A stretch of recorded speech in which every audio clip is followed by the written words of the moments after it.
열왕기하 2장. 주께서 엘리야를 회오리 바람에 실어 하늘로 데려가시려고 할 때 엘리야와 그의 제자 엘리사는 길갈에서 길을 나서려고 하는 참이었다. 엘리야가 엘리사에게 말했다. 엘리사, 너는 여기 남아있어라. 주께서는 나에게 베델로 가라고 말씀하셨다. 그러나 엘리사는 이렇게 말했다. 주께서 확실히 살아계시고 스승님이 확실히 살아계심을 두고 맹세합니다. 저는 결코 스승님 곁을 떠나지 않겠습니다. 이리하여 그들 둘은 함께 베델로 갔다. 베델에 있는 예언자 수련생들이 엘리사에게로 와서 물었다. 주께서는 오늘 당신의 스승님을 데려가려고 하시는데 알고 계십니까? 엘리사가 대답했다. 그렇소. 나도 잘 알고 있으니 조용히들 하시오. 엘리야가 엘리사에게 말했다. 엘리사, 너는 여기 남아있어라. 주께서는 나에게 여리고로 가라고 말씀하셨다. 그러나 엘리사는 엘리야에게 말했다. 주께서 확실히 살아계시고 스승님이 확실히 살아계심을 두고 맹세합니다. 저는 결코 스승님 곁을 떠나지 않겠습니다. 그래서 그들 둘은 함께 여리고로 갔다. 여리고에 있는 예언자 수련생들이 엘리사에게 와서 물었다. 주께서 오늘 당신의 스승님을 데려가려고 하시는데 알고 계십니까? 엘리사가 대답했다. 그렇소. 나도 잘 알고 있으니 조용히들 하시오. 엘리야가 엘리사에게 말했다. 엘리사, 너는 여기 남아있어라. 주께서는 나에게 요단강으로 가라고 말씀하셨다. 그러나 엘리사는 엘리야에게 말했다. 주께서 확실히 살아계시고 스승님이 확실히 살아계심을 두고 맹세합니다. 저는 결코 스승님 곁을 떠나지 않겠습니다. 그래서 그들 둘은 함께 길을 떠나 요단강으로 갔다. 예언자 수련생들 중 50명이 뒤따라오다가 엘리야와 엘리사가 함께 요단 강가에 서 있는 것을 멀리서 바라보았다. 엘리야가 자기의 겉옷을 벗은 후 그것을 둘둘 말아서 요단 강물을 내리치자 물이 좌우로 갈라졌다. 두 사람은 마른 땅을 밟고 요단강을 건넜다. 요단강 건너편에 이르자 엘리야가 엘리사에게 물었다. 주께서 나를 데려가시기 전에 내가 너를 위해 무엇을 해주면 좋으냐? 엘리사가 대답했다. 스승님이 가지고 계신 능력을 제가 갑절로 받기를 원합니다. 엘리야가 대답했다. 너는 참으로 어려운 것을 요구하는구나. 하지만 주께서 나를 데리고 올라가는 광경을 내가 보게 된다면 아마도 내 요청대로 될 것이다. 그러나 만일 그렇지 않다면 내 요청은 이루어지지 않을 것이다. 이처럼 그들이 함께 이야기를 나누면서 걸어가고 있는데 갑자기 불말들이 끄는 불전차가 나타나서 둘 사이를 갈라놓았다. 그런 후에 엘리야를 회오리 바람으로 휘감아 하늘로 데리고 올라갔다. 그 광경을 보고 엘리사가 외쳤다. 나의 아버지여, 나의 아버지여, 이스라엘의 전차여, 이스라엘의 기병이시여. 엘리사는 엘리야가 더 이상 보이지 않게 되자 입고 있던 자기 옷을 힘껏 잡아당겨 두 조각으로 찢었다. 그러고는 엘리야가 떨어뜨린 겉옷을 주워들고 요단 강가에 돌아와 섰다. 엘리사는 엘리야가 떨어뜨린 겉옷으로 요단 강물을 치면서 외쳤다. 엘리야의 하나님, 주께서는 지금 어디에 계십니까? 그러자 요단 강물이 좌우로 갈라지면서 마른 땅이 드러났고 엘리사는 걸어서 요단강을 건넜다. 여리고에서 뒤따라온 예언자 수련생들이 강 건너편에서 이 광경을 다 보고 있다가 큰 소리로 외쳤다. 엘리야의 능력이 이제 엘리사에게 내렸다. 수련생들은 엘리사에게 달려가 엎드려 절했다. 그들이 말했다. 보십시오. 여기에 있는 저희 50명은 모두 건장한 청년들입니다. 그러니 저희들이 선생님의 스승님을 찾아보도록 허락해 주십시오. 주님의 영이 그분을 높이 들어올려 어느 산 위나 골짜기 같은 데에 내려놓았을지도 모르지 않습니까? 엘리사가 대답했다. 아니다. 찾아볼 것 없다. 그러나 예언자 수련생들은 엘리사가 민망할 정도로 계속 간청하였다. 마침내 엘리사가 허락하자 그들 청년 50명은 사흘 동안 곳곳을 두루 돌아다니며 엘리야를 찾았다. 하지만 결국 엘리야를 찾지 못했다. 그들이 여리고 성읍에 머물고 있는 엘리사에게로 돌아오자 그가 꾸짖었다. 그것 봐라. 내가 찾지 말라고 하지 않았더냐. 여리고 성읍의 주민들이 엘리사를 찾아와 간청했다. 선생님께서도 아시는 바와 같이 저희 성읍은 자리가 아주 좋습니다. 하지만 보시다시피 물이 나빠서 농작물이 제대로 열매를 맺지 못합니다. 엘리사가 말했다. 새 대접에 소금을 담아오도록 하시오. 주민들이 엘리사의 말대로 행했다. 엘리사는 우물로 가서 소금을 물에 쏟아부으며 말했다. 이는 주께서 하시는 말씀이다. 내가 이 물을 고쳐놓겠다. 앞으로는 이 물을 마시고 사람이 죽거나 이 물로 인해 농작물이 열매를 맺지 못하는 일이 없을 것이다. 그때부터 그곳의 물은 오늘날까지 엘리사의 말대로 좋은 물이 되었다. 엘리사가 그곳을 떠나 베델로 향했다. 그런데 엘리사가 가는 길에 몇몇 젊은 아이들이 성읍에서 나와서 엘리사를 보고 놀려댔다. 대머리야 빨리 올라가라. 대머리야 빨리 올라가라. 엘리사는 몸을 돌려 아이들을 보고는 주의 이름으로 그들을 저주했다. 그러자 숲속에서 갑자기 암곰 2마리가 튀어나오더니 42명의 아이들을 물어서 찢어 죽였다.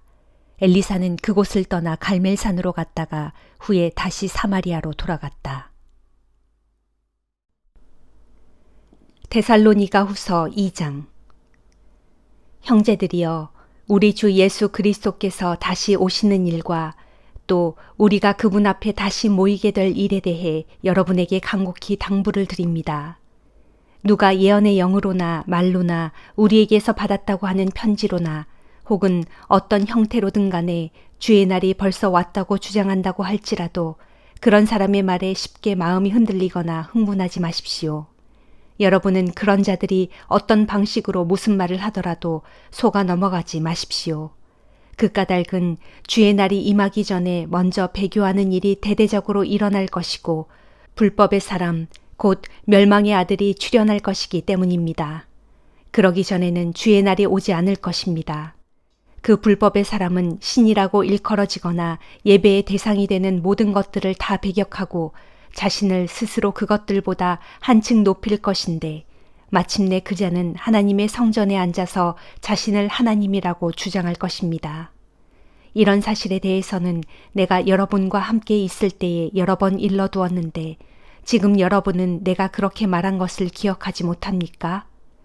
여러분도 알다시피 그 자가 지금은 막는 분 때문에 아직 나타나지 못하고 있지만 자신의 때가 되면 마침내 그 모습을 드러낼 것입니다. 이 불법의 세력이 나타날 기미는 이미 사방에서 보이고 있습니다. 그런데도 그 자가 아직 나타나지 못하고 있는 까닭은 아직은 나타나지 못하도록 그 자를 막는 분의 힘이 작용하고 있기 때문입니다. 그러나 때가 되면 이 악한 불법의 사람이 출현할 터인데 그러나 주 예수께서 다시 오셔서 주의 입김으로 그 자를 제거하실 것이고 주의 재림의 영광스러운 광채로 그 자를 멸망시키실 것입니다.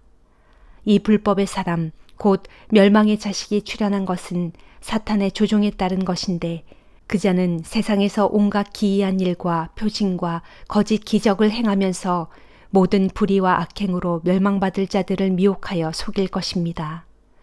이처럼 그들이 그 자의 미혹에 속아 멸망받게 되는 까닭은 자신을 구원하여 줄 진리를 사랑하여 받아들이지 않았기 때문입니다.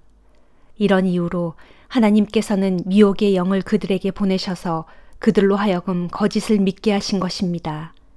그것은 진리를 믿지 않고 악을 기뻐하는 모든 자들에게 합당한 심판을 내리시기 위함입니다. 그러나 주의 사랑을 받는 형제들이여, 우리는 여러분을 생각할 때마다 항상 하나님께 감사드리지 않을 수 없습니다. 하나님께서는 여러분을 구원하시려고 처음부터 여러분을 택해 주셔서 성령으로 거룩하게 하시고 또 진리를 믿을 수 있도록 여러분을 인도해 주셨기 때문입니다. 이렇게 되게 하시려고 하나님께서는 우리의 복음을 통해 이처럼 여러분을 부르셔서 우리 주 예수 그리스도의 영광을 함께 나누도록 하셨습니다. 그러므로 형제들이여, 믿음 위에 더욱 굳게 서서 우리가 여러분에게 편지나 말로 전한 가르침을 잘 간직하고 지키십시오. 우리를 사랑하셔서 우리에게 영원한 위로와 선한 소망을 주시는 하나님 우리 아버지와 우리 주 예수 그리스도께서 친히 여러분의 마음을 위로하시고 여러분의 모든 선한 일과 말을 붙드셔서 굳세게 해주시기를 빕니다. 다니엘 6장. 다리오는 자기가 생각한 대로 나라를 120도로 나누고 각 도를 책임질 120명의 지방 장관을 세워서 그들로 온 나라를 다스리게 하였다. 또 다리오는 120명의 지방 장관들 위에 3사람의 총리를 두어 그들로 지방 장관들을 관할하게 했는데 다니엘은 세 총리 가운데 한 사람이었다. 총리들은 지방 장관들에게서 직접적으로 업무 보고를 받아서 일을 처리했는데 그것은 되도록 왕의 심려를 끼쳐드리지 않기 위함이었다. 다니엘은 그 마음이 총명하고 지혜로워 다른 총리들이나 지방 장관들보다도 그 능력이 훨씬 뛰어났으므로 다리오 왕은 그를 가장 높여 그에게 나라 전체의 일을 맡기려고 마음먹었다. 이 같은 사실을 알아차린 다른 총리들과 지방 장관들은 다니엘을 시기했다. 그래서 그들은 다니엘이 나랏일을 수행함에 있어서 행여 어떤 실수나 잘못은 없는지 그 실책과 허물을 찾아내어 왕께 고발하려고 애썼다. 그러나 그들은 다니엘에게서 어떤 실수나 잘못도 찾아낼 수 없었다. 다니엘이 충성스런 마음으로 자기 임무를 성실하게 수행하였으므로 어떤 실수나 잘못도 저지르지 않았기 때문이었다. 그러자 그들은 서로에게 이렇게 말했다. 다니엘을 걸고 넘어지려면 다른 일들을 가지고는 도무지 안 된다. 다만 한 가지, 그가 믿는 하나님의 율법에서 무슨 틈을 보아 문제를 삼아야 한다. 그리하여 총리들과 지방 장관들이 다 함께 모여 왕 앞으로 모두 나아가 아뢰었다. 다리오 왕이시여 만수무강하옵소서. 이 나라의 모든 총리들과 총독들과 지방 장관들과 고문관들과 관료들이 다 함께 모여서 의논하고 한 가지 결의를 하였는데 왕께서 저희들의 결의를 하나의 법으로 세워 다음과 같은 금지령을 온 나라에 선포하셨으면 합니다. 그 결의는 이러합니다. 이제부터 앞으로 30일 동안 왕 외에는 그 어떤 신이나 사람에게 무엇을 빌거나 기도하지 못하게 하는 것입니다. 만일 누구든지 이 같은 법을 어기는 자가 있으면 그 자를 가차없이 사자굴에 던져넣기로 한다는 것입니다. 그러므로 왕이시여 청하옵건대 부디 이 같은 금지령을 하나의 법으로 세우시고 그 문서에 왕의 도장을 찍으시어 한번 정하면 바꿀 수 없는 저희들의 오랜 매대와 페르시아의 법에 따라 그 내용을 다시는 절대로 고치지 못하게 하시옵소서. 그리하여 다리오 왕은 이 금지령에 왕의 도장을 찍어 온 나라에 엄영으로 공포하였다. 다니엘도 왕의 도장이 찍힌 이 같은 금지령이 공포된 것을 알았다. 그럴지라도 다니엘은 자기 집으로 돌아간 후 그 창문이 예루살렘 쪽으로 나 있는 다락방으로 올라갔다. 그리고 그는 평소에 행하던 습관대로 하루에 3번씩 무릎을 꿇고 하나님께 기도하며 감사드렸다. 그때에 다니엘을 고발하려는 무리들이 모여서 다니엘이 자기 하나님께 기도하며 간구한다는 것을 알아냈다.